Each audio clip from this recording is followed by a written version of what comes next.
Pozdravljeni na drugem predavanju iz cikla javnih predavanj Filozofske fakultete Govori FF. Slovenska javnost ni več tako zelo navajena, da bi sama od sebe hodila na predavanje na Filozofsko fakulteto, niti na Univerzo v Ljubljani, čeprav je jasno v principu samem, da je vse, kar se dogaja v obliki predavanj na javni univerzi, javno, samo po sebi. Rad bi pozdravil vse, ki ste kljub vsemu prišli, posebej seveda vse goste, ki ste prišli, posebej naše študentke in študente in pa ljudi iz vodstva te ustanove. Danes bo govoril profesor z oddelka za klasično filologijo, profesor Marko Marinčič, predstavil pa ga bo v nekaj črtah njegov kolega David Maurin. Samo še to, po predavanju bo predavatelj sam moderiral debato. Hvala lepa.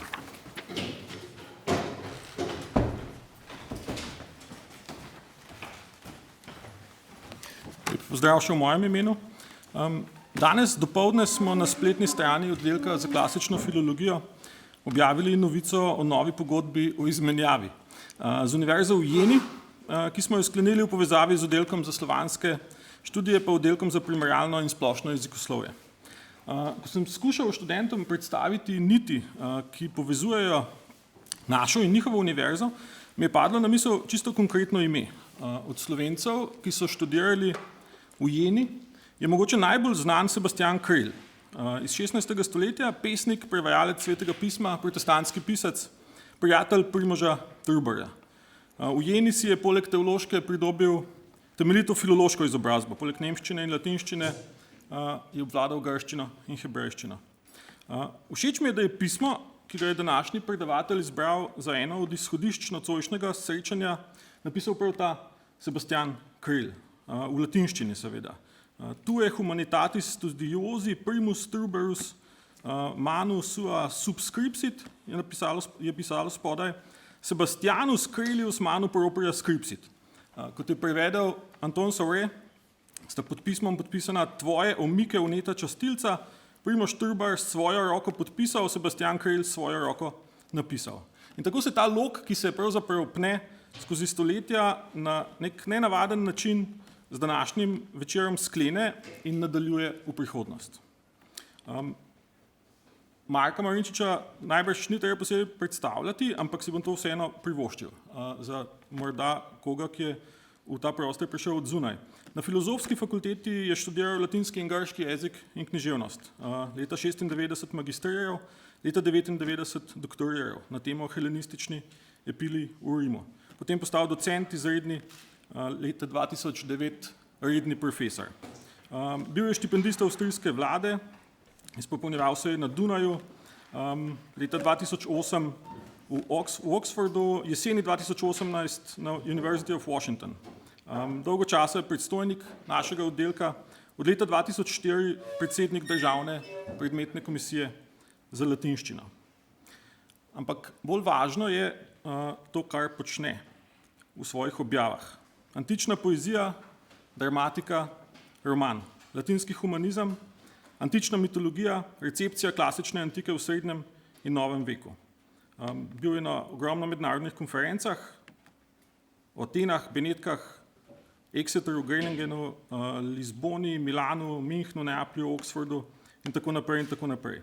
V uredniških odborih mednarodnih revij in seveda je sourednik Nacionalne revije za antične in humanistične študije, Teorija studija Latina et Graeca. V knjižni obliki je objavil celo vrsto prevodov iz latinske, grške in francoske književnosti. Veliko je bilo uprizorjenih, za prevajalske dosežke je prejel Sovretovo nagrado, nagrado Zlata ptica in pa nagrado Dominika Smoleta. Toliko mogoče čisto na kratko. Današnjemu predavanju je naslov Humaniores litere in nacionalna kultura. Hvala lepa. Hvala lepa organizatorjem, posebej Primožu, pa tudi za te lepe besede. To je zmer prijetno slišati tudi kolega, s katerim že dolgo dobro sodeluješ.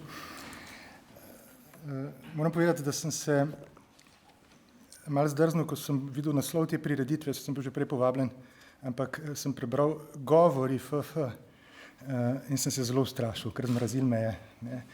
Ker sem pač filolog in to z celo rahlo hiperkritičnimi nagnjeni, nenadarjen za širjenje ideologije in propagande, k čemur samo po sebi vabi tako široko govorjenje. Tako da sem pravzaprav na nek način imel uteho, da očitno na teh predavanjih ne bo zelo veliko zunanje javnosti in bomo lahko v veliki meri tukaj počeli približno to, kar počnemo sicer vsak dan, ampak mogoče za nekoliko širši krog res zainteresiranih. In meni se zdi to veliko bolj pomembno kot kakršnakoli famozna mednarodna, oziroma ne mednarodna, ampak javna odmevnost.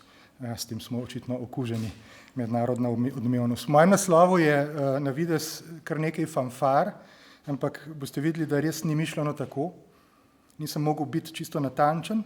Najbrž je dovolj jasno vsaj to, da gre za odnos med humanistiko in kulturo. Zato gre. Najbrž manj jasno je, kako je mogoče tako problematiko nazadnje omejiti na vprašanje jezika, kar sem vratolomno storil v povzetku. Ne mislim, da obstaja kakršnakoli kultura, ki bi jo bilo mogoče zamejiti z nacionalnim.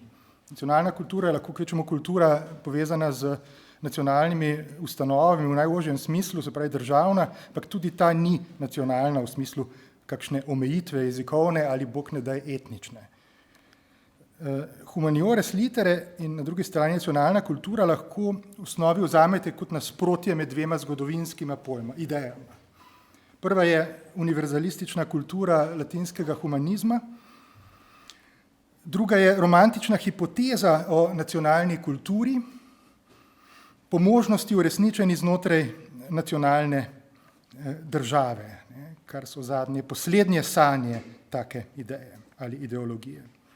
Dva zgodovinska pojava torej, ampak z veliko vidnimi usedlinami. Od prej omenjene romantične hipoteze je sigurno ostalo to, da je tale filozofska fakulteta del nečesa, kar se v ustavi imenuje državna univerza. To je izpolnitev sna, vsaj teoretično. Teoretično se je s to fakulteto izpolnil res poslednji sen tako imenovanih prebuditeljev. In kje so zdaj ostanki tistega drugega renesančnega humanizma, humaniora studia ali studia humanitatis? Najbolj vidni ostanek je prevod imena tele ustanove v angleščino. Nekdo, ne vem kdo, jo je v angleščini posrečeno poimenoval artistična fakulteta, torej z izrazom, ki bolj asociira srednji vek in renesanso, kot pa nemški tip filozofske fakultete. Gre samo za posrečen, svoboden prevod. Humanistika kot področje intelektualnega delovanja jasno sega v pozni srednji vek in renesanso. To danes ni več ista stvar, ampak kontinuiteta je v dobrem in v slabem izredno močna. Primer. Prvi humanisti so izhajali iz duhovne samovzgoje. Ta prvina skrajnega subjektivizma je tisto, kar v humanistiki še danes briše mejo med nekim v narekovajih znanstvenim tekstom in esejem.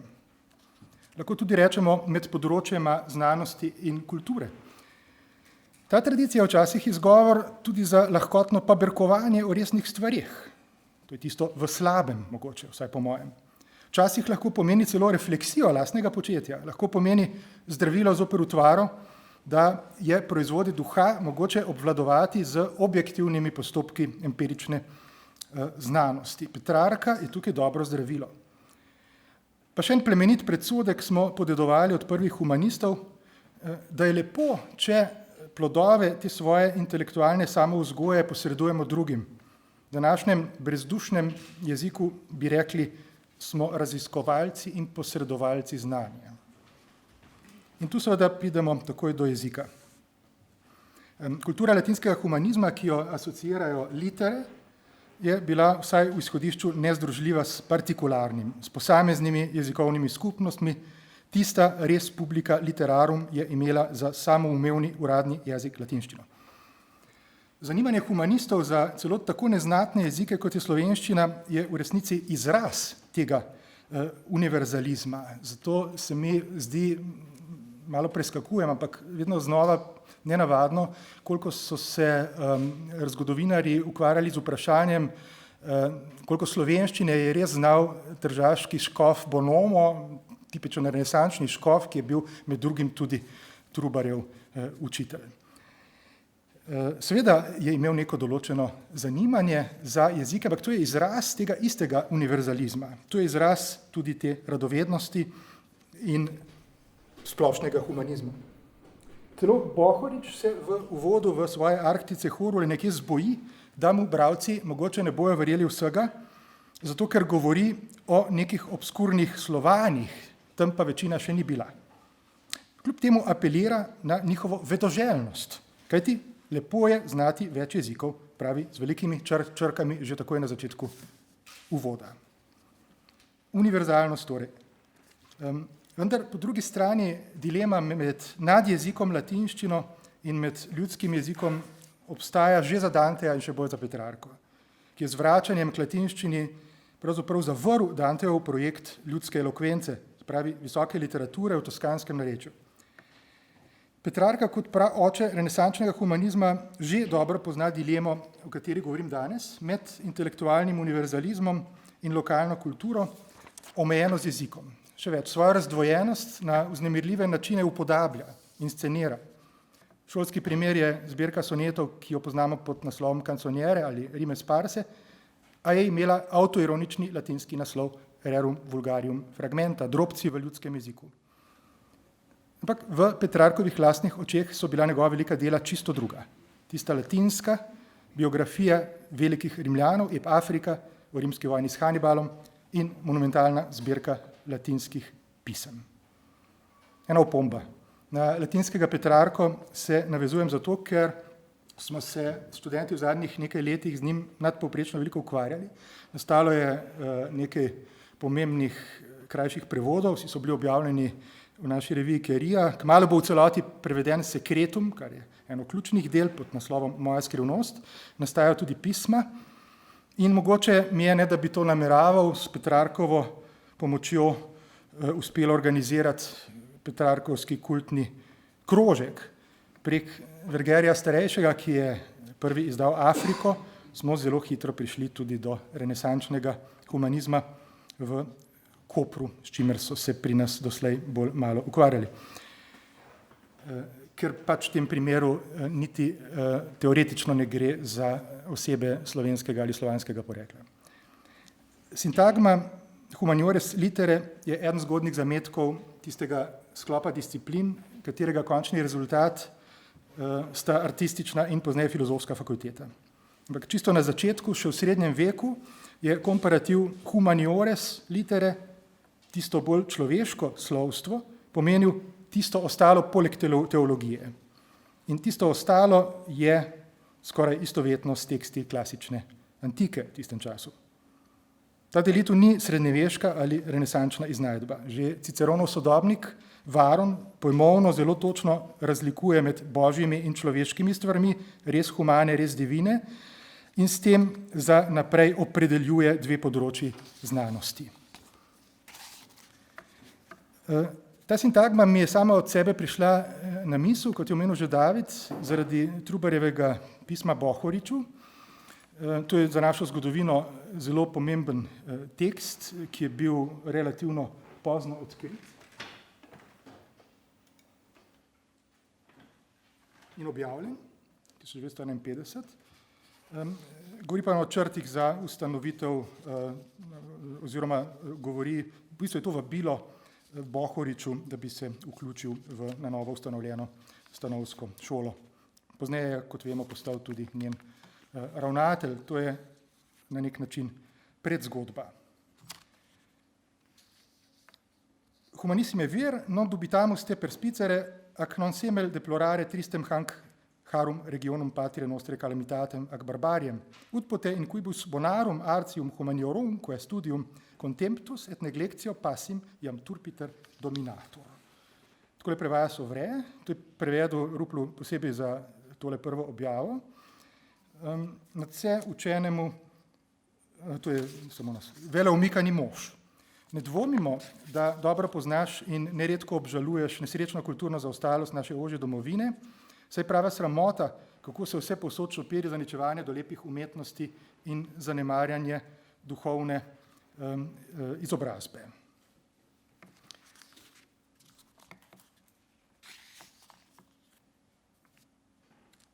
No, v kontekstu tega pisma, ki kolikor zadeva našo intelektualno in kulturno zgodovino, po mojem ni bilo povedano dovolj, pa tudi o samem pismu ne.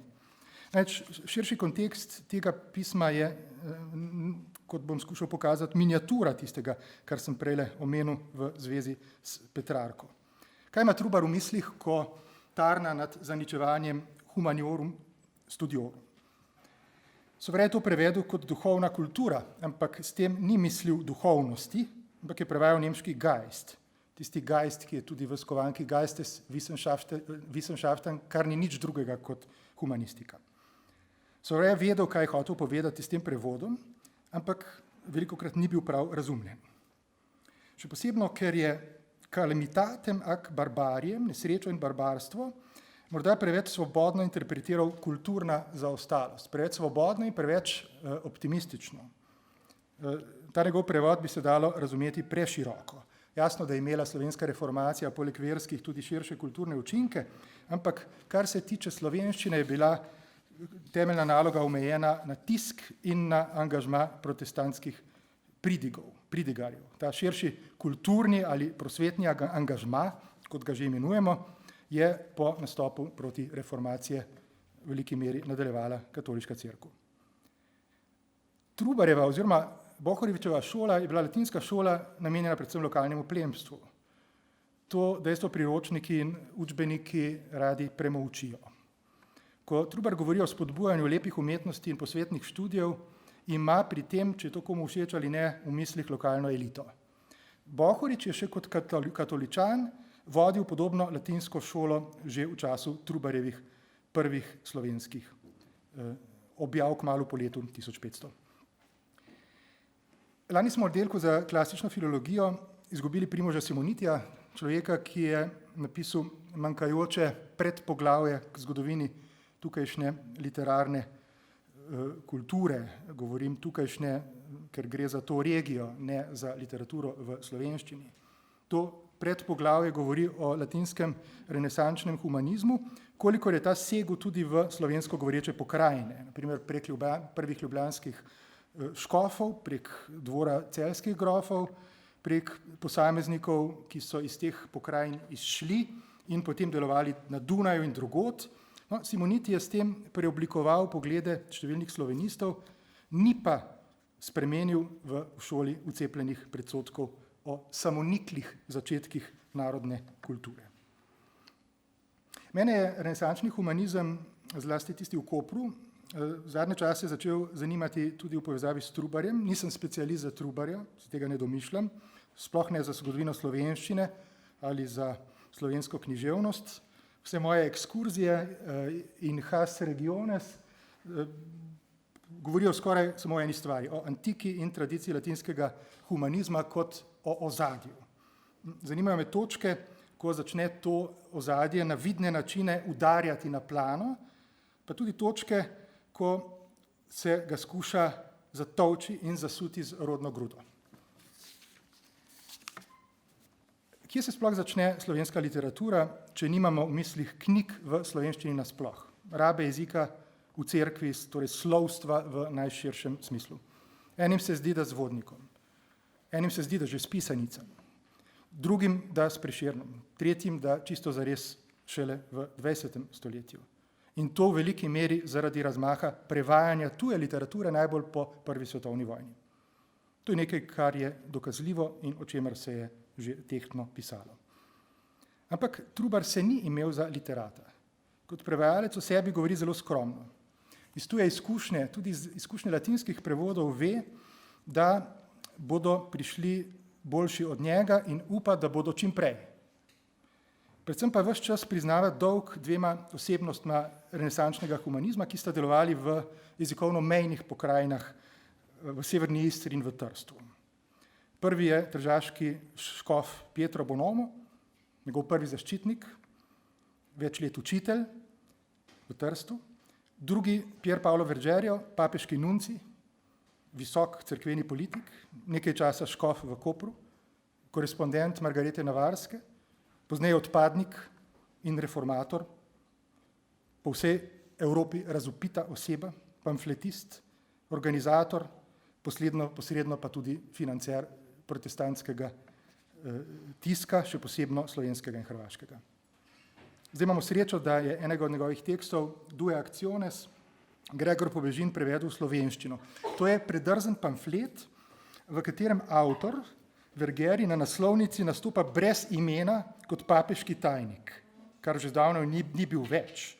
In ta samozvani papeški funkcionar na neki točki z narejenim ogorčenjem citira mnenje nekih nemških teologov, češ, da bi bilo znosnejše, to je pa mnenje, ki se mu Vergeri, kot pravi avtor, jasno, v nekem smislu približuje, čeprav gre za hiperbolo. Češ, da bi bilo znosnejše, dovolj, da spregovorim o tem, kar luteranci mislijo, kaj ti to terja zadeva, o kateri govorim. Saj veš, da se sicer z njimi niti malo ne strinjam. Da, prav si slišal, znosnejše živeti pod sultanom Sulejmanom, kakor pod rimskim papežem. Z abecedarjem in katekizmom Vergeri ni imel nič. Ampak par let pozneje je dal odločilno spodbudo prevajanju Nove zaveze, tako da Trubar v predgovoru k prvemu delu Nove zaveze 1557 izjavlja,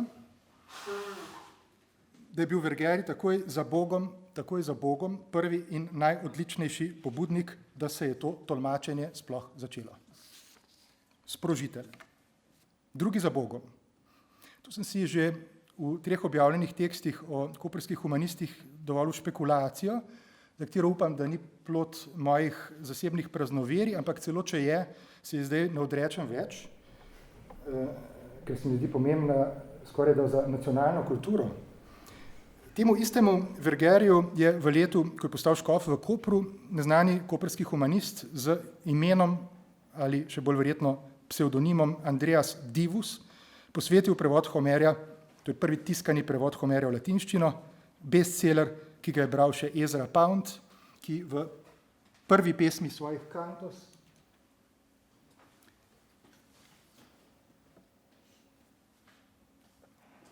uprizori nekakšno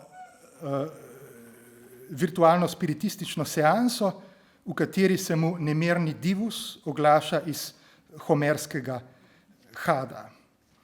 Ker doslej še nihče ni šel gledati Divusovih uvodov, Pound je to knjigo kupil v začetku 20. stoletja v Parizu in je še danes zelo razširjena in dokaj poceni, je do danes ostala skrita Poundova poanta, Lie quiet, Divus. To se nenehno citira, ker gre za prvo pesem in tako rekoč za iniciacijo. Divus se v uvodni pesmi k prevodu Homerja muči v nespečnosti, dokler se mu ne prikaže Homer, ki mu zada to prevajalsko nalogo. Prevajaj mene. Divus se torej na začetku Poundovih kantos nemirno premetava in ga treba uspavati. Zato lie quiet. Poundova pesnitev je nova divovska naloga, to je novi Homer. Homer je v 16. stoletju veljal skoraj za pogansko Biblijo. Homer je bil sumljiva knjiga.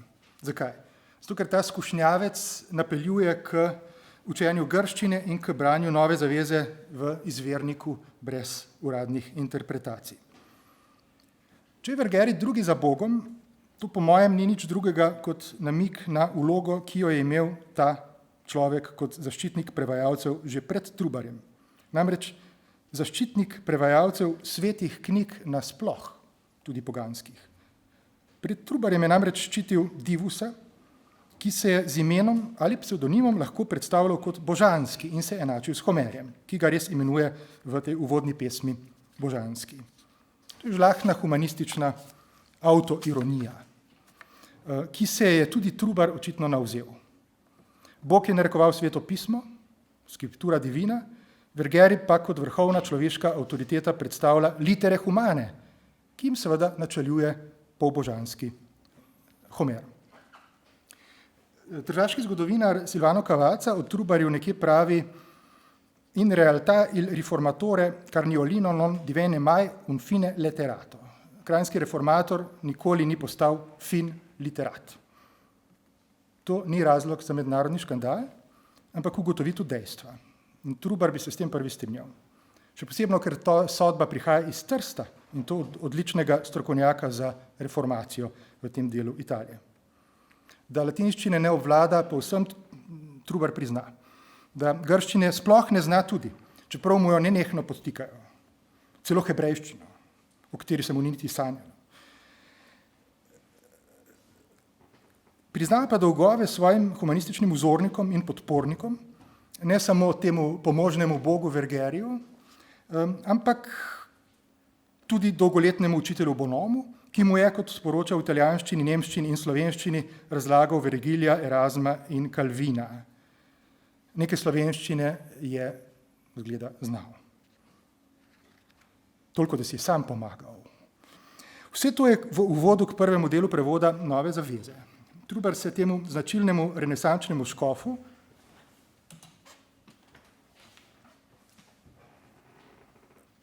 tudi nedarjenemu pesniku v latinščini oddolži v najboljši humanistični maniri s tiskano marginalijo, ki se nadaljuje s prejšnje strani na drugo, ki je citat iz Vergilijeve Eneide, v kateri sam Trubar pravi, da jo je skupaj z Bonomom bral v Trstu, ker je pač to šolski tekst.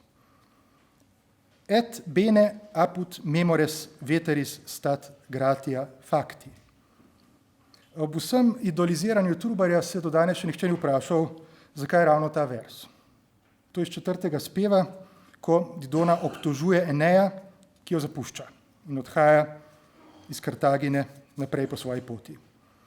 Didona sarkastično našteva razne možnosti, kam bi se rešila. Med drugim tudi možnost, da bi jo, in to je sarkazem, morda drugi Trojanci iz hvaležnosti vzeli na ladjo. Gotovo sta pri njih še vedno živa spomin na moja nekdanja dobra dela in hvaležnost. To so bridki očitki Eneju. Trubar zdaj ironijo obrne v nasprotje, v izraz iskrene hvaležnosti. Seveda, ko je zapustil tržaški dvor in šel v nove podvige, se je lahko počutil kot Enej, ki zapušča kartažansko kraljico, ampak za razliko od Eneja ni pozabil na hvaležnost do učitelja. Trubar je tukaj, tako kot že Avguštin v izpovedih, izboljšana različica Eneja. A ni dragoceno najti pri Trubarju nekaj takega? Jaz zelo občudujem očeta slovenskega slovstva, ampak nikoli se nisem mogel res pripraviti do tega, da bi ga iskreno malikoval. In ko se trudim, mi pomaga tale stran. Potem mi skoraj uspe. Skoraj. Zakaj? Ne? Ker se tukaj ta lokalni genij pripne na nekaj, o čemer ve in to priznava, da je neizmerno večji od njega. S to ogromno stvarjo je v nekaj letih v Bonomovi šoli prišel vsaj v bližnji stik. In ta tipografska relikvija vsaj meni celoti nadomešča ne Trubarja, sigurno pa mit o Trubarju, nacionalistični mit o Trubarju. No, resna poanta tega že preveč lahkotnega razpravljanja je tale.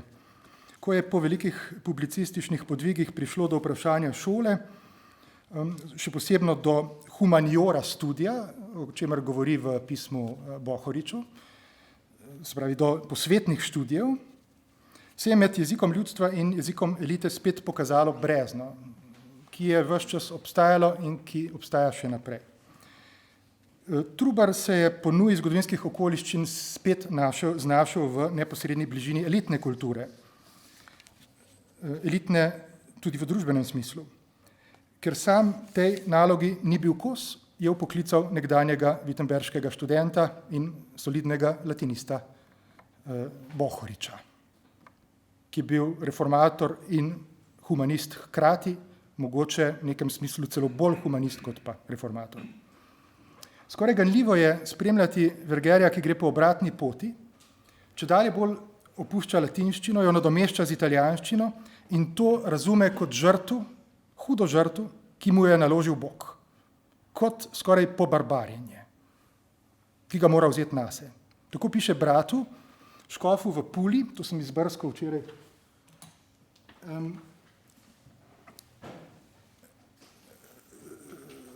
bratu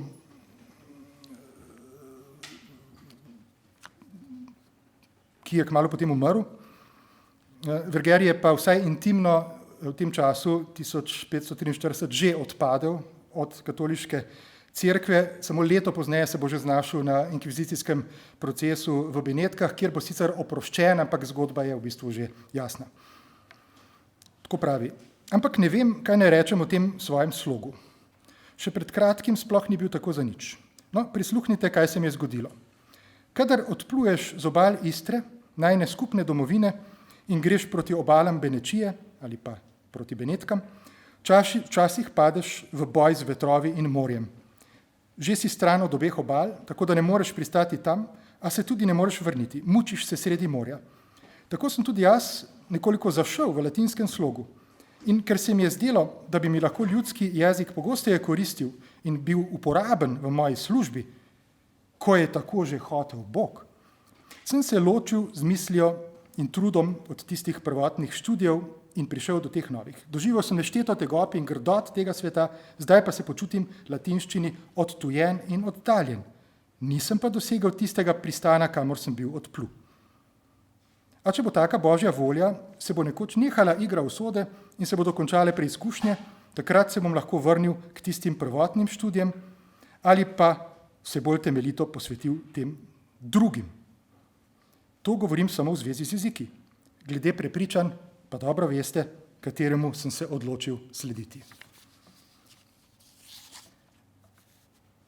Vergeri najbrž že sluti, na kateri strani bo nazadnje pristal, ne v Benetkah, tudi ne v Istri, to je samo metafora, ampak med ljudstvi, ki čakajo na evangelij, nazadnje tudi na Poljskem, tudi na Madžarskem, to sprijaznjeno sprejema kot neko radikalno eksistenčno premestitev. Tokrat ni to, da bi ga papež, ki je po novem antikrist, premestil recimo v hrvaški Modruš, kamor je že bil nekoč škof in je bil zato zelo nesrečen, ampak ga Bog evangelija premešča v novi svet, ki ga je treba reševati pred rimskim antikristom. In Vergerju se je nazadnje ponesrečil celo en drobni približek latinskega univerzalizma, ki ga je hotel doseči, ko je deloval tukaj v naših krajih. Namreč stvaritev enotnega literarnega jezika Slovencev in Hrvatov. To je bila njegova ideja.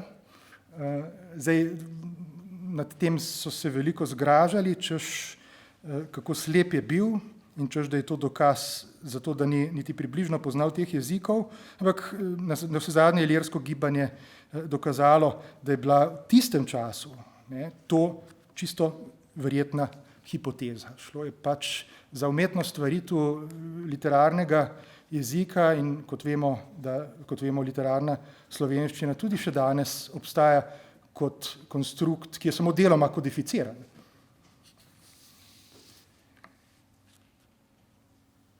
Recimo, da je ilirsko gibanje ene vrste zadoščenje za tega Vergerja, ki je moral zapustiti en univerzalizem, tisti latinski, in je potem za manj skušal ustvariti nekega drugega, nek lokalni univerzalizem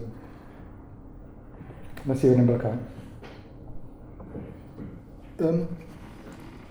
Temle humaniora študija so se slovensko govoreči bolj približali, kot vemo, šele z Terezijansko gimnazijo, v smislu akademske inštitucije pa jasno šele z ustanovitvijo Ljubljanske univerze, vključno s to fakulteto. Avtoriteta tistega bolj človeškega področja profanih študijev je od vsega začetka slonela na kanonu klasikov. Tega se je Trubar dobro zavedal, ko je namigoval na božanskega Homerja in z Vergilijem okrasil zahvalo Bonomu. Pozneje je del v pisanicah prihajajočo novo generacijo pesnikov napovedoval kot nove Ovidije in Vergilije. Prešeren v nemških pesmih nastopa kot slovenski Ovidij, ki se v nemško govorečem okolju počuti kot izgnanec. V Krstu pri Savici si živo izposodi od izumrlih polabskih Slovanov, ki očitno niso več potrebovali, jo oblikuje po zgledu Vergilijeve Eneide, Vergilijeve Venere v Eneidi, padec Ajdovskega gradca pa v podobi kot padec Troje, kot je ugotavljal že Janko Kos in potem Jože Kastelic. Vergilij ima kot pesnik imperija tudi močno politično avtoriteto, tudi zato gre v Krstu pri Savici in sicer pri Prešernu. Ampak Prešernova temeljna zamisel, njegov tour de force je stvaritev idioma visoke poezije v jeziku, ki take tradicije sploh nima. Z umetnim, včasih skoraj nasilnim, ampak organskim presajanjem iz raznih struktur iz tujih jezikov. Prešern je en sam velik, genialen neologizem. Pretvarja se, da ima za sabo literarno tradicijo, ki v resnici ni in ki, to je bistveno, v zavesti manj izobraženih bralcev ne obstaja niti v obliki prevodov. Zanje sploh ne obstaja. Nadaljevanje te zgodbe v drugi polovici 19. stoletja je znano. Prešern in Čop sta dala namig, kako bi se lahko literatura v slovenščini posvetovila, uporabljam tvorbo, ki je ljuba Marku Juvanu, ki je o tem precej pisal. In to dogajanje bi lahko pospešili prevodi. V 20. stoletju so tudi ga. Lahko bi se pojavilo še kaj poleg leposlovja. Kaj, kar bi bilo vredno imena humanistika, mogoče celo filozofija. Temu se je vrsta vplivnih avtoritet intelektualnega življenja postavila po robu. V imenu čistega, s tujimi vplivi nekontaminiranega slovenstva. Trdina kot prvi, Levstik, Stritar, številni drugi. Te tekste je vredno prebrati v antologiji Majde Stanovnik, mislim, da z naslovom Prevajalci o prevajanju. Tam je to vse notri. Prevladala ideja o počasnem, a samoniklem v sterilno zavetje umaknjenem razvoju literature v slovenščini. Prevodi širijo okužbo. Pionir te težnje je, kot rečeno, Trdina. In če poznamo njegova dela, in še posebno, če cenimo, kar jaz lahko, njegove poskuse v realizmu, si o tem piscu nikoli ne bi mislili, da bi vse življenje profesor latinščine in grščine. Janez Trdina je bil vse življenje profesor latinščine in grščine. In stvari nam postanejo nekoliko bolj jasne, ko izvemo, da je med klasiki zelo trpel. Toda po drugi strani ta Trdina dobro ponazarja, zakaj je pri tem kulturnem avtohtonizmu zares šlo. Velik del slovenske kulturniške elite je nacionalno kulturo videl predvsem kot emblem družbenega prestiža in ne kot resno politično delovanje. Kako paternalistična je bila ta drža, krasno ilustrira tale odlomek iz Stritarja,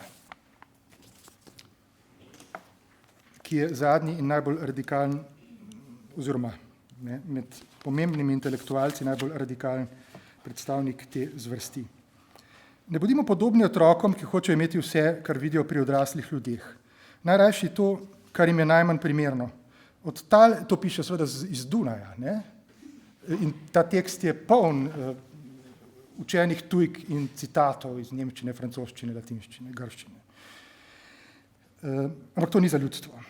Od tal začnimo zidati, da bo trdno stanovitno naše poslopje. Zidanje naše bodi primerno našim potrebam. Treba ni, da bi bilo povsem sosedovemu enako. Treba ni, da bi imeli že svojega Homerja in Shakespeara, svojega Goetheja, Heineja in svoja George Sand.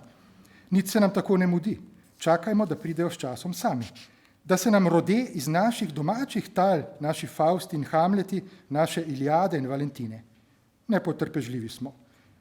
Ker ne moremo imeti svojih izvirnih, hočemo jih imeti vsaj v prevodih in menimo, da tako bogatimo svoje slovstvo. To je vse samo na videz izposojeno blago. Narodno slovstvo se ne začenja s prevodi in ne s posnemanjem. Prevajati posamezne kose klasičnih proizvodov za poskušnjo, da si vadimo jezik, To je koristno, a ne tratimo s tem preveč moči, katere lahko bolje obrnemo drugam. Narod, ki je tako majhen, kakor je naš, ne sme potrošati svojih moči. Mogoče še bolj značilno, in to zveni skoraj kot avtoportret, čeprav se na prvi pogled sliši kot socialni angažma, ampak v resnici gre tukaj za skrajni ekskluzivizem v imenu samobitnosti. Učimo se od drugih narodov, ki so pred nami po svojem zgodovinskem razvoju, posnemajmo jih, a pametno.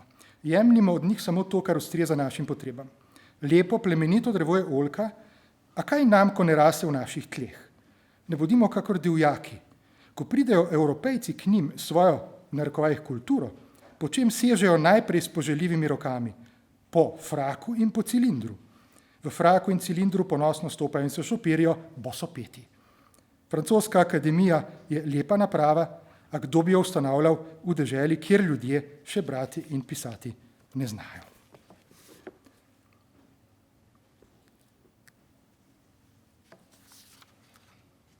No, v to okolje polno akademskega narodnjaštva zdaj pade prevod, ki nima posebnih literarnih kvalitet in je malo znan in je tudi zelo neužiten, najbrž je bil tudi v tistem času precej, vsaj za poznavalce. Je pa to prevod klasika vseh klasikov Vergilija, ki se ne po naključju vedno znova pojavlja, ker je pač tudi prvi med šolskimi latinskimi avtorji, poleg Cicerona. To je v resnici prvi celovit prevod kakšnega antičnega klasika ali pa klasika sploh v slovenščino, nekega celotnega dela. Avtor je na tem področju amater, to je celjski zdravnik Jožef Šubic, zagrizen liberalec, ki po časopisju ves čas zmerja katoliško duhovščino, ampak samo zato, ker ničesar ne prispeva k reprodukciji naroda zaradi celibata. Drugo ga ne moti toliko. Odloči se torej prevesti eno Vergilijevo delo, seveda Vergilijeve Georgike, in to počne 10 let. Knjiga izide šele po njegovi smrti. No, ta prevod res ni mojstrovina in ga jaz nisem poznal in ga mogoče ne bi poznal, če ga ne bi slučajno enkrat, ko sem bil še študent, profesor Gantar prinesel za šalo, začel brati tole spremno besedo, bom prebral kratek odlomek in se začel do solz smejati tako, da je moral nehati in ni mogel prebrati do konca. Mogoče se boste vi tudi. No, zdaj, res ni mojstrovina, so heksametri, kaže nek določen talent, predvsem je pa to eno res prvo pionirsko delo. Takole govori v uvodu. Latinščina in stihotvorje Virgilijevo oboje je tako izvrstno in veličastno, da je povzdignilo pesnika na najvišji vrh slave med rimskimi pisatelji. Omenjene prednosti tega pesmotvora in goreča želja slovenskemu slovstvu, kolikor je meni dano dodjati kaj hvale vrednega, napeljale so me pred 10 leti, da sem se lotil presaditi imenovani latinski pesmotvor v slovensko ograd. Navdajala me je pri tem delu sladka nada, da s tem prevodom tem več ustrežem slovenskim bratom, ker še nimajo nobenega klasikarja popolnoma poslovenjenega. Glasoviti pisatelji, greški in latinski, pa so vendar na vekove temelj in podlaga, na katerej ste razcveteli omika in slovstvo vseh narodov, ki še dan današnji cvetete in napredujete krepko in veselo. Prepričati sem se tudi hotel, je li sladkomili govor govor slovenski v resnici tako uboren in okoren, kakor to trdijo njegovi neprijatelji in protivniki. Ali zares nima dovolj prikladnih besed in izrazov za dela različnih ved in umetnin? Je li ne bi smel podati se v književni dvoboj z viteškim Rimljanom ali z junakoponosno Grekijo? Menim, da sme. Prestavljaje pa imenovano pesniško delo neumerjočega Virgilija imel sem posebno pred očmi nekoliko omikane, s klasičnimi vedami nekoliko seznanjanje kmetovalce in prijatelje davno rimskega knjiženstva, ki bi utegnili včasih, trudni po težavnih dejanskih opravilih, prehajati se po zelenih tratah in prijetnih zahladih davnega pesništva ter slušati milemu petju latinskih modric, kar so muze. Ali k temu bi drago bilo, da bi izvedeli, kaj in kako so nekdani Rimljani mislili in počinjali v poljedelstvu in živinoreji.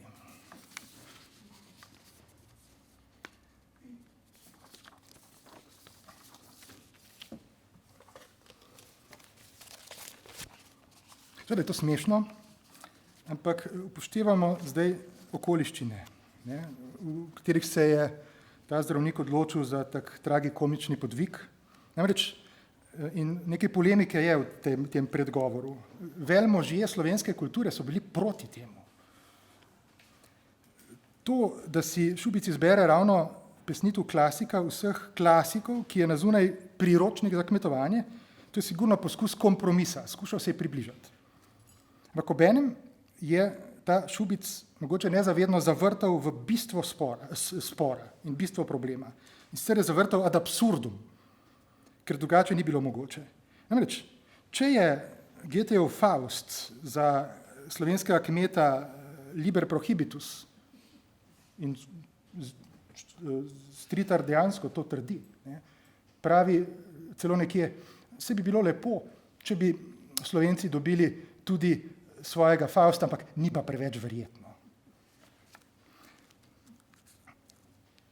Če je Faust prepovedana knjiga, je mogoče temu ubogemu Slovencu dovoljeno brati vsaj Vergilijeve čvetere bukve o kmetovanju. Šubic je kot praktičen in napreden človek, med drugim zdravnik, ki je objavljal tudi člančiče o hišni higieni, očitno zaznal, da je v tej teoriji o spontanem, samozadostnem razvoju slovenskega slovstva nekaj narobe. Zakaj ne dati zdravila, če obstaja? In če bolezen neizobraženosti pesti predvsem kmetstvo, potem mu dajemo najmočnejši antiseptik iz uvoza. To so Vergilijeve Georgike. In knjiga ima očitno namenoma različico naslova z grškim genitivom. To je neko elitistično znamenje, grški genitiv v povezavi s slovenščino. Georgikon bukve, kar je najmanj oksimoron. No, Šubic je zaznal, da je ideologija kulture samozadostnosti neuporabna, če imamo res iskreno v mislih intelektualni napredek slovensko govorečega ljudstva.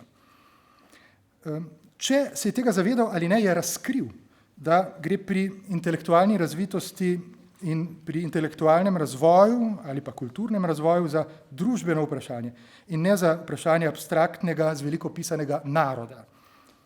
Kot praktičen človek je opazil, da je bistvo problema družbeno, kajti družbena periferija je ponavadi tudi intelektualna periferija. Gre preprosto za to, katere skupnosti in katere skupine imajo pravico do tega, da postanejo jezikovno, miselno, intelektualno artikulirane in katere tega po možnosti ne smejo. No, potem se je v 20. stoletju vendarle začelo odpiranje, ne samo zaradi nastanka univerze in vrste kulturnih institucij, nacionalnih recimo, ampak v veliki meri po zaslugi sistematičnega prevajanja, najprej leposlovja, potem vedno bolj tudi filozofije in sploh humanistike. Zdelo se je že popolnoma jasno, kakšna je lekcija 19. stoletja in v čem je bila Stritarjeva zmota. Komunistični režim je ta razcvet cenzuriral, ni pa ga v principu zatiral.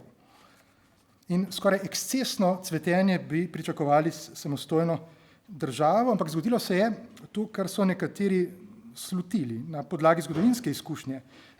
To novo stanje je v veliki meri razkrilo praznost teh okrasnih ideologij, kot je bila tudi ideja nacionalne kulture. Naloga je postala skoraj tehnična in zato premalo atraktivna. Ko ideologija doseže domnevni cilj, izpuhti. Izkaže se, da je bila v veliki meri neiskrena. Na začetku sem rekel, da mi mrzi širjenje ideologije in propagande in sploh govorjenje te vrste. Zdaj, zato bom to zgodbo skušal zaključiti z neko basensko moralo ali nekaj takega, fabula docet. To je v resnici najbolj zoprn del vsake basnje, ampak je vsaj kratek in to je vendarle tolažba. Vse skupaj sem si zamislil kot pledoaje za slovenščino, ampak ne za tisto slovenstvo, ne, ki je bilo v nekem smislu samo alibi in nadomestek za pravo politiko, tudi kolikor je bila možna v 19. stoletju, ampak pledoaje za intelektualno skupnost, ki seveda lahko obstaja samo v jeziku, ki je na vseh ravneh artikuliran. To je moja poanta, to je moja edina poanta. Ni pomembno, kateri jezik, ampak intelektualna skupnost obstaja samo v jeziku, ki je v vseh svojih plasteh artikuliran. No in bom poskusil narediti eno prosopopoijo enega narodnjaka 19. stoletja, ki v svojem slovenstvu ni gizdal ali nevoščljiv, ki izobrazbo in umetnost privošči tudi drugim, stritarje ni. Ta Očak bi najbrž v Slovenski univerzi in to prav v tej fakulteti, pa v državnih kulturnih inštitucijah prepoznal izpolnitev načrta. Razmišljal bi takole. Ne? Tale Faculty of Arts, Facultas Artium, naj se zdaj ukvarja tudi s čisto akademsko znanostjo. Naj ti ljudje po možnosti objavljajo na Zahodu čim bolj odmevne stvari, čim bolj prestižne, v čim več jezikih, zato da pokažejo Nemcem za vseh teh, koliko že stoletij nazaj. Recimo to bi govoril. Izmislil sem si ga, ker ga ni moglo biti. Naj na veliko, poleg tega, na veliko prevajajo temeljne tekste in vzgajajo nove prevajalce. Potem bi verjetno ta prosvetljeni Očak imel še eno nalogo za državo in njeno kulturno politiko. Saj to pa lahko priznam, da je moja ideja, ne? Ampak vedno, kadar sem jo iznesel, sem naletel na en tak srhljiv molk in neodzivnost. Ideja je ta, ne? Da po mojem edina rešitev za slovenščino na najvišjih ravneh in najvišjih plasteh, kar je nujno. Ne? Edina rešitev za slovenščino je splošna dostopnost čim več temeljnih besedil leposlovja, humanistike, po možnosti brezplačno. Ne? Na ta način bi lahko ta država ponovila Trubarjev projekt, kolikor je sploh imel res kulturno razsežnost, ker ta je bila podrejena, ne, verskemu programu. Spravi, z drugimi besedami, ne, zdaj Trubar vam je dal tisto, kar se imenuje divina skriptura, divine litere, zdaj pa imate možnost in čas, da date tem ljubim Slovencem še ne, humanas literas. Sej veliko jih že imajo, ampak marsičesa. Ne zato, da se ne bi preveč okužili z angleščino, ampak zato, da bo imeli dostop do teh zahtevnih tekstov tudi ljudje, ki jim je angleščina na tej ravni pretežka. Ne? V tem smislu gre še vedno za družbeno vprašanje. In mogoče bi rekel ta Očak še nekaj, ko bi si ogledal stvari od blizu. Vi nesrečniki, kaj pa pravzaprav počnete?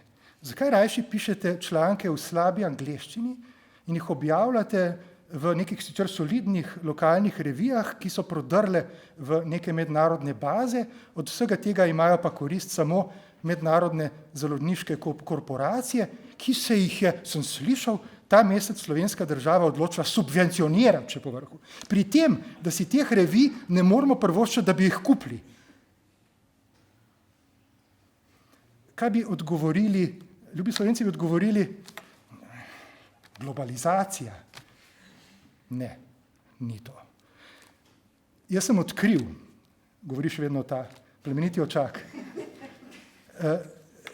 da je narod ideologija, da je slovenstvo ideologija, da je nacionalna kultura ideologija in da je to izpuhtelo v tistem trenutku, ko ste dobili tole svojo državo. Tako da lepo vas prosim, ne izmišljujte si novih mitov. To je pa vse.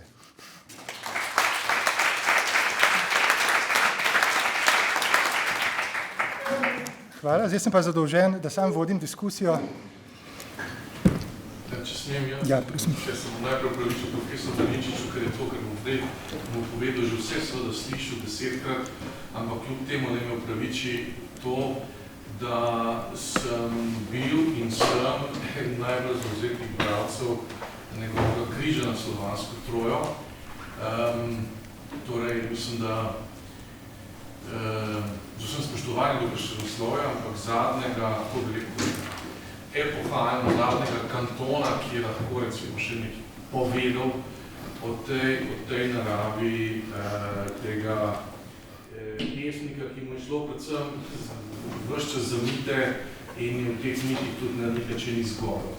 Zdaj, to, kar sem profesor Valinčiču že povedal in pa predstavim, pa mislim, da to še ni, oziroma če je to bral, ko sem pač pisal, razmišljal je to, da je Prešeren naredil naredil veliko neverjetnih stvari, ampak recimo, da je naredil eno neverjetno stvar v zadevi, ki je nam bistveno nepoznana, to je na način, na katerega je opremil zadnji ali pa pač del, ki ga je pač prepustil času, to so njegove nemške pesmi.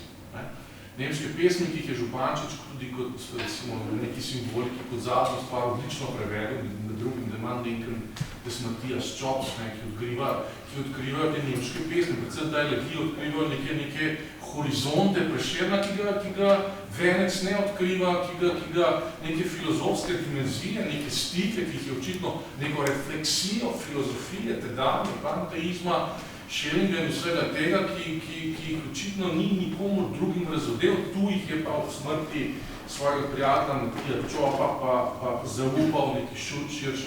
Namreč, kaj je Prešeren naredil?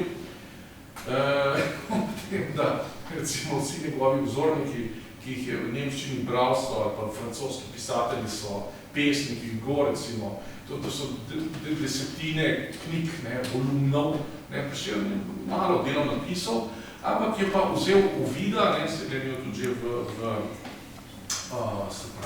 glosi, razpovidjo pon tutare, in je suvereno naslovil nameček nemških in ponemčenih poezij z Getico scripsis sermone libellum. V barbarskem jeziku, kot se je to potem prevedlo, sem napisal tele pesmi v nemščino. Koga, ki je bil državljan, ki je bil še pred tisto generacijo, recimo Stritar je bil prvi dvojezični avtor, recimo Prešeren pa ni bil dvojezični. Prešeren se je pač šolo in izoblikoval v kulturi, ki je slišala na nemško, ker je bil državljan, zdaj cesarstva in Adam. S tako zavestjo je označil nemščino, dominanten jezik, če to vzamemo recimo iz kakšno poročino je v sonetnem vencu izrazil v zvezi z Julijo in njenim nemškim poreklom, kot en tak akt, ki ga jaz nikjer nisem še srečen videl, samozavesti, verovanje v slovenskih projektih, verovanje v nekaj, kar si še pisal, ni mogo še dobro predstavljati. Tako da ob tem Vergerijevem pismu bratu v italijanščini, oziroma njegovem občutku, da se oddaljuje od latinščine, ker v biti je to napisal vse, ki je napisal v latinščini, tisto pa je pisal v getskem jeziku, je to nek signal, ki kaže na, ne vem, na neko, to sprašujem profesor Valinčič, ki smo povedali, da to ni neč usodnega zadega, ki ste napisal, pa kljub tam neko kontinuiteto, neke, recimo temu, nacionalne samozavesti, ki se je iskala, ki se je pa z oblikovanjem, to je pa tragedija, z oblikovanjem slovenske države pa definitivno izgubila. In da tudi mislim, da se to strinjam z njim, ker pač neki, recimo, kulturni politiki sodobnosti vem, da niti nima smisla iskati. Ker je ni več, ker je ta mit izginil. No, Ja, hvala. To sem mimogrede omenil in hvala za te komplimente, spet pretirane, ampak bi rekel samo to še, da gre v ta kontekst nemški Prešeren, pri čemer je pa važno, da tale njegova pozicija ni protigermanska, kot je mogoče opaziti pri teh nacionalistih, o katerih sem govoril in so bili nasprotniki prevajanja v imenu, domnevno v imenu strahu pred nemštvom. Prešernova tarča tukaj je slovensko meščanstvo, ki mu prav zato piše v nemščini, ki izumetničeno posnema nemško kulturo, ki skuša govoriti nemško, pa mogoče tega čisto zares niti ne zna. Njegova tarča so točno tile, ki so bili tudi moja tarča, pravzaprav danes, ampak v enem drugem kontekstu. To je važna razlika med Prešernom, med sporočilom Prešernovih nemških pesmi, ki so ena velika zafrkancija na račun točno teh ljudi, ki iščejo družbeni prestiž v nemščini. Njegova poanta je nekoliko drugačna in to je bistveno, od teh v zemljo zazrtih nacionalistov.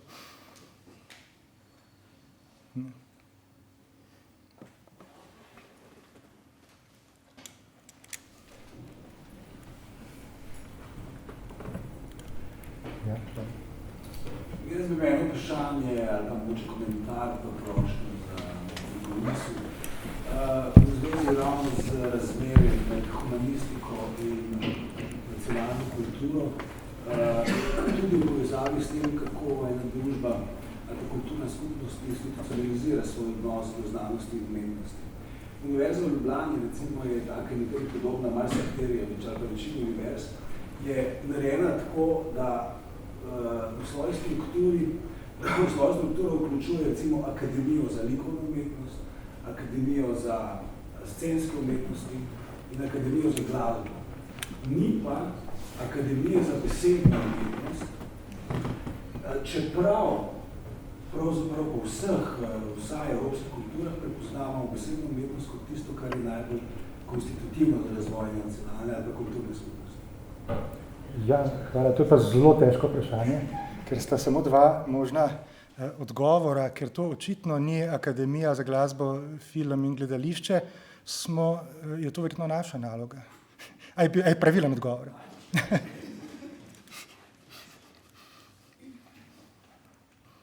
Pravzaprav... A je tukaj možno učiti veščino? Ja, mislim, da to pa je naloga Akademije za gledališče. To jim pa vendarle priznam in mislim, da jim lahko prepustimo, ker so rezultati kar dobri. Zdaj, vprašanje, odvisno, kater nivo tega imamo v mislih. Kaj pa je ta praksa? Zdaj vračamo vprašanje, katera praksa pa je ta? Pisanje. Ja, seveda. Mislim, to je tako, kar sem rekel na začetku, mimogrede, najprej sem mislil, da bo to glavna poanta tega mojega govorjenja, več umetna pregrada med znanostjo in literaturo, ko gre za tako imenovane literarne vede. To je mene od nekdaj nerviralo. Zakaj tukaj gre? Tukaj gre za neke neužitne tekste, ki, zdaj ne govorimo o tistih v slabi angleščini, ampak tudi v slovenščini, za neužitne tekste, ki se klasificirajo kot znanstveni članek. Meni je že ta klasifikacija popolnoma tuja, in v tem sem najbrž zelo zadrt humanist tistega pozno srednjeveškega kova, ampak tudi poznejših časov. In moram reči, da v nekaterih kulturah ta meja ni tako zelo jasna. Tukaj nekako to noter pride. Tukaj noter pride pri ukvarjanju z literaturo, kar lahko vključuje tudi ustvarjanje literature. In ta meja ni v vseh tehle, bi rekel, evropskih okoljih enako ostra. V Nemčiji je precej pod vplivom pozitivistične znanosti 19. stoletja, ko tudi Literaturwissenschaft postala Wissenschaft, kot se druge, in tukaj je veliko pustega pozitivizma. Po drugi strani v Italiji, če govorim zdaj o svoji disciplini, o klasični filologiji, se je kot formalna znanost oblikovala zelo pozno. Zelo pozno, šele v 20. stoletju, pravzaprav v glavnem šele po prvi svetovni vojni. Giorgio Pasquale je en prvih primerov tega, pa še tukaj gre za zelo lepo berljive tekste v duhu tega humanizma, ne, če ga imenujem v širšem smislu. Skratka, Italijani se navezujejo na dolgo tradicijo latinskega humanizma in seveda vzporedno potem tudi italijanskega, ki se naslanja na to tradicijo in so zato zelo pozno nekako to sploh sprejeli in tega niso nikoli ali pa v manjši meri kot drugi res absolvirali. In najbrž zdaj, v Franciji je drugače, tam vlada neke vrste razkol dejansko med to čisto pozitivistično smerjo, ki je zelo močna še vedno na univerzah, in med kakšnimi drugimi inštitucijami, neodvisnimi Collège de France inštituti, ki gojijo čisto drugačne pristope. Medtem ko v angloameriškem svetu, jaz mislim, da karkoli si že mislimo, da tam je pa skoraj norma, da mora biti nek tekst, ki govori o literarnih besedilih, formuliran, bi rekel, esejistično, pa čeprav gre za zelo tehtno besedilo z referencami, bibliografijo, vsem tem, kar sodi zraven. Ampak mora biti napisan jasno po eni strani, njihova pričakovanja so tukaj včasih celo pretirana, ampak tudi užitno. In ti bo recenzent povedal, tole pa, to se pa ne bere.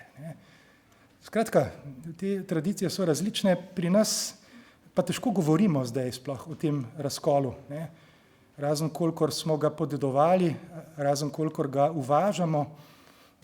In tukaj mislim, da je od posameznika do posameznika pogled na to in tudi praksa, če smo tako rekli, različna. Jaz sigurno navijam za to, da je ta meja čim bolj tenka, in v tem smislu tudi govorim o potrebi po intelektualni skupnosti, ki je funkcionalna, ki funkcionira, tudi v smislu neke diskusije. Tega je vedno manj, to zamera. Skratka, tudi akademska skupnost, točno iz teh razlogov, ker se je znanost celo v humanistiki do take mere stehnologizirana, zamera.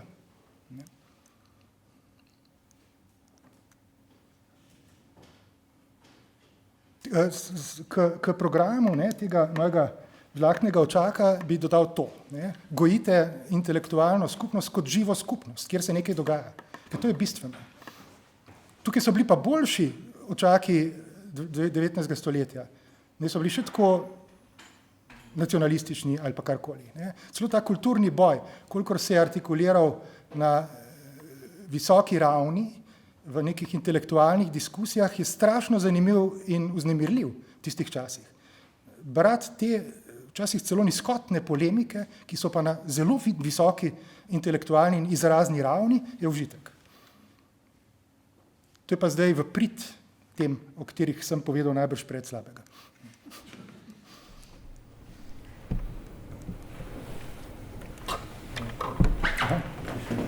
Nekaj vprašal.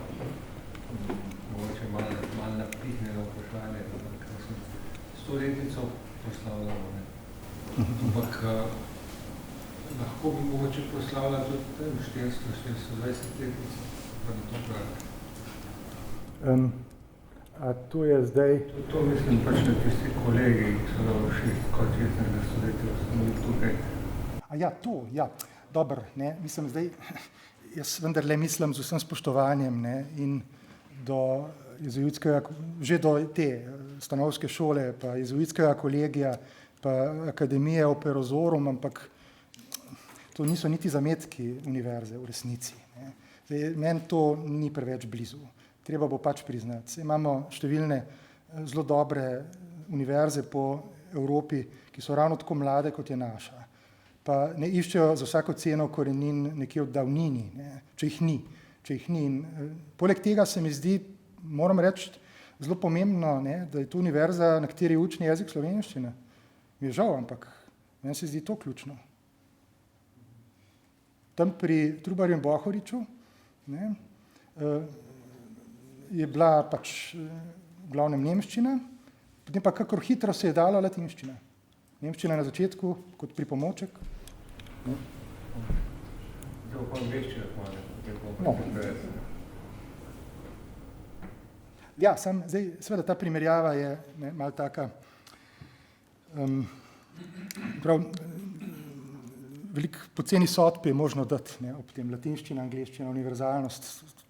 Temu se sploh nisem hotel približati, ker bi moral biti precej banalen. Zdaj, jasno, ne, ena paralela je, in sicer ta, da je bila tudi ta latinščina v praktično vseh primerih priučena. Tudi pri briljantnih humanistih je bila priučena. Potem slišimo zgodbe, ne, pri katerih letih je že znal tekoče pisati, ampak učil se je. Ne. Sprav, jasno, da to ni bil govorjen jezik, do neke mere v nekih okoljih, ampak tako da vzporednica tukaj sigurno obstaja, ne, ampak kljub temu se pa v teh intelektualnih krogih slaba latinščina ne pojavlja. Ne. Končni rezultat je pač tak, da je ta jezik perfekten in ga velikokrat ni mogoče ločiti niti od Ciceronovega. Zdaj, ta vzporednica, mislim, da zelo malo pove. Ne. Zelo malo pove, zato ker ta prehodna obdobja, ne, Vergeri je govoril o tem, kako se tisto je nekaj, mogoče tudi lažne skromnosti, češ, da zdaj pa ne obvlada niti latinščine, niti italijanščine zares, pa da mogoče pa enkrat pa bo vsaj enega od teh jezikov mogoče, ko se upokoji, na to namiguje, ne, ko se vrne k študiju. Ne, to je mogoče malo pretirano. Samo tisto mejno stanje je tudi nekaj, o čemer govori Prešern, o čemer govori že Ovidi, zato je za Prešerna zgled v svojih ponskih elegijah. Kakšen je ta proces, ki ga on seveda inscenira, jezikovne odtujitve, postopne jezikovne odtujitve. Kakšne so te vmesne faze? To študira Ovidi v svojih elegijah iz izgnanstva in zato nazadnje kot farsičen vrh tega razvoja uprizori panegirik Augustu v getskem jeziku, kar je izmišljeno, sigurno, ne, pred množico barbarov, ki potem začnejo ropotati z orožjem in protestirati, kako je mogoče, da je August takega pesnika izgnal k nam. Ne. Sporočilo je jasno in je metaforično in pri Prešernu je sporočilo enako. Ne. On govori o učinkih tega procesa, ko se trudiš govoriti nemško iz razlogov prestiža, v resnici si pa, no, danes vsi že rečejo temu patetičen, ne, pomilovanja vreden, če smo že pri angleščini. To je tisto, ne, ta mejna stanja, sej noben jezik sam po sebi ni vrednota. Sej latinščina je v neki svoji pomembni funkciji izumrla. Ne. Grščina se je pa do neprepoznavnosti spremenila. Keltski jeziki so pa, nekatera narečja, izginili in tako naprej. Ne gre za to, ne? In zato govorim o neki stvari, ki je nad posameznim jezikom, pri tem, da jasno možno biti artikuliran v intelektualnem smislu samo v jeziku. Še posebej, če to vključuje komunikacijo tudi. Ne? Tako da ta mejna stanja so lahko zelo poučna, tudi kar se tiče ne vem, številnih evropskih jezikov, kaj se dogaja v tistem vmesnem obdobju, ko jezik hira in doživlja postopno dekadenco. Ne. To je potem barbaries in calamitas, sigurno. Ne. To vmesno stanje, ki je pa neobhodno. Tisto sem jaz tako razumel, kalamitas je bolj nekaj nesreče, da ko nisi samo bolj se ti zgodi, tisto drugo, tisto pa si ne. Ne, to je kot en pojem, to nesrečno barbarstvo, hoče reči. Samo zdaj ne govori več o vseh slovensko govorečih, ker jasno, ne, v tistem času bi bili taki poskusi popolnoma nemogoči. Humane litere so pridržane peščici, pa še to v glavnem nemško govorečih.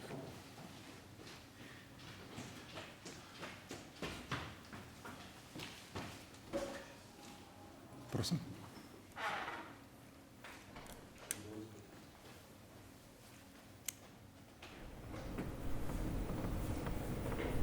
Če ne, se profesor